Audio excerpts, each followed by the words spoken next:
Hey everybody, it's me, Angel Benton, and it is time for another edition of my show, Angel Sudsy Recap, where we delve into the world of daytime television with just a few reality shows as well. And one of those reality shows is The Amazing Race. Now, I know that the new episode of Amazing Race airs later tonight in a couple hours on the East Coast, but on the West Coast, it doesn't start until 10. So I want to take this opportunity to recap last week's episode. Because last week I was still doing the Real Housewives of Beverly Hills, which I can't believe I stopped 1 week before the end. But that wasn't the main goal. But the Amazing Race I want to get from the jump, right? Okay.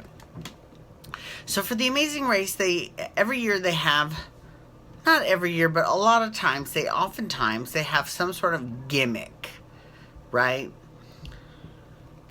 Last season of The Amazing Race, it was everyone was a social media celebrity. Now, I didn't really have a problem with that gimmick per se. I didn't know who most of those people were, to be perfectly honest with you, so I don't know how internet famous they were. But it was a good season. It was cute, you know. I knew who Tyler Oakley was, right?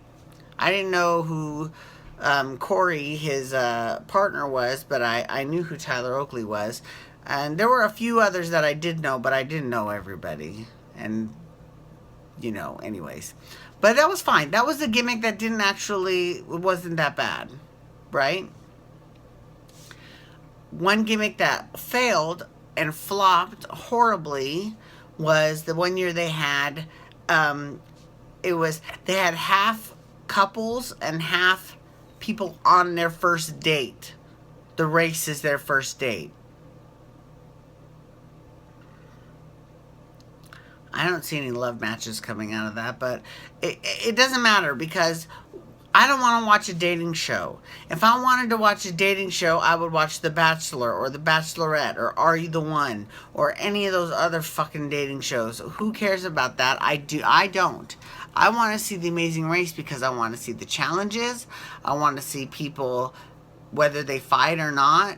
I want to see, not someone getting to know someone on the race. Like that, to me, and while they think that might add to the race, to me that takes away from the race. It really does. And no offense, but it put those particular couples as a whole at a disadvantage because they didn't have the ability to form strategies, right? That other people can sometimes, right? Oh my God, I'll never forget the green team. I think it was 2 seasons ago. The green team, they did their own practice version of The Amazing Race. Now, how fierce is that if you've got enough money that you can do a practice version of The Amazing Race, power to you. It didn't help them win. I think they came in third or second, but the reporters won. Big up to the reporters. But, so anyways, that brings us to this year and what the gimmick is this season. And the gimmick this season is that, as opposed to, 11 different or 12 different teams, they've got 24 different individuals. No one knows each other, and they have to pick teams. First of all, that's really... it's really unfortunate I just think it's a little bit savage because what if I felt bad for the Asian guy, actually, who's the math whiz, do you think he was ever the first kid picked in PE? Probably not. And so now he decides to do this show. But again, it's if you're doing the show and you're alone, then obviously something is up. Right? So I can't blame him. I can't blame the show too much. He's got to shoulder a little bit of that blame as well. Anyways, moving on. So what they did was in Los Angeles, they had everybody find this one clue in this one area, and they didn't tell them where the area, like they told them the name of the area, but they didn't tell them how to get there or where it was or anything. So they all had to kind of figure it out. Now the ones from Los Angeles obviously had, or from the LA area, or who had gone to LA a lot, they kind of had a disadvantage over the other ones. I mean, they kind of had an advantage over people who were brand fucking new to the neighborhood. So then we saw everyone pick teams. Then came that cringeworthy moment, right? So as everyone's picking teams, and I'm not gonna lie, I probably should have done my research better and had shit written down, but because especially since it was last Thursday, although I didn't really watch it until the weekend, but still.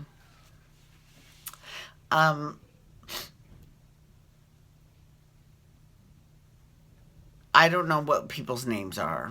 I really don't. So I'm going to apologize. I'm sure I will get to know people, but I'm going to be referring to them as their stereotypes or their archetypes or their physical types or whatever, because that's the best that I can do for now. I do know the very first guy that was...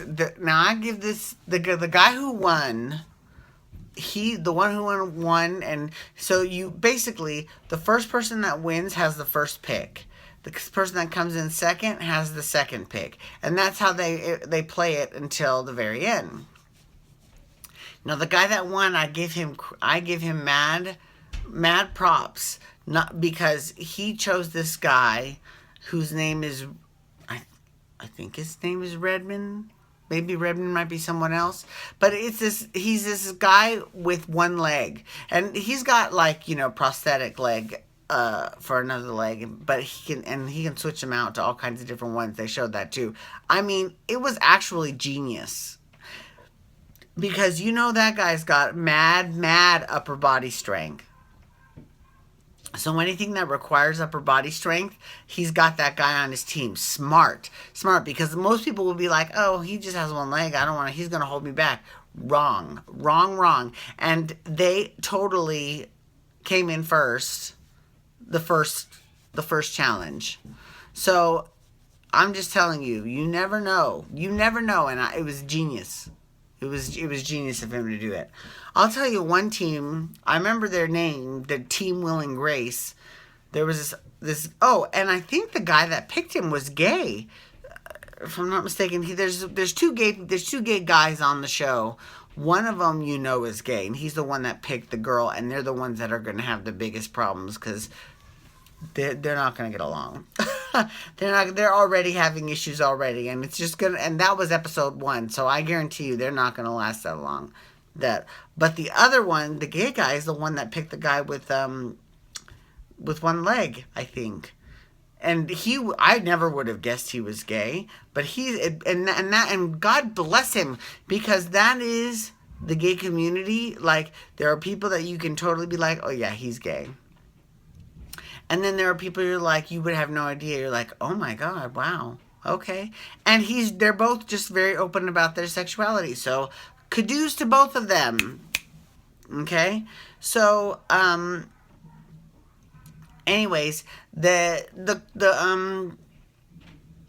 it the detour? The detour that they had was they had to choose between either rowing or using a bow and arrow to hit these fish on a target.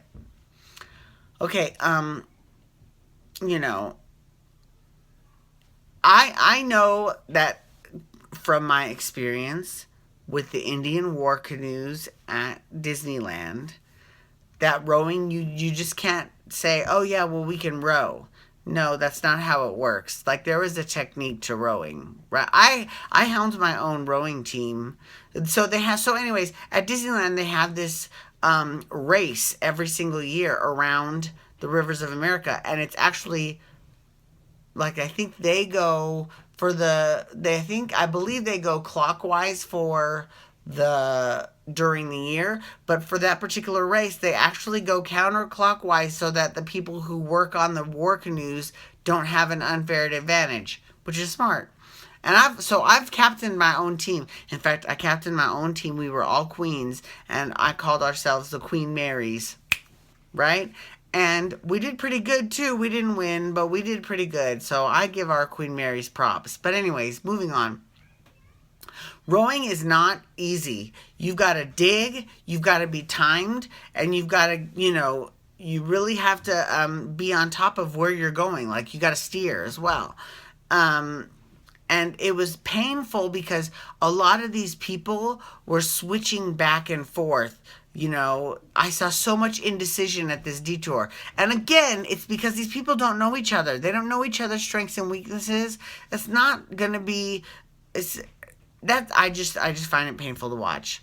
Anyways, one of the teams got sent home. It was the Hawaiians, the Asians. So there was one guy, I think he was from Hawaii, and there was one chick, she was an Instagram model. And they were both Asian, and they got together, and they ended up going home because they didn't make it. Anyways, but that's it. So tonight, the new episode of The Amazing Race. I promise I'll start to learn other people's names as we get into it. But thank you so much for logging on today. I do appreciate it. You can follow me on Twitter and Instagram at Angel Benton. Hashtag Amazing Race to talk the Amazing Race. You can also hashtag Days to talk Days of Our Lives, because that's what I will be doing tomorrow. Okay, peace out, everyone. Have a wonderful evening. Wubba, wubba, wubba.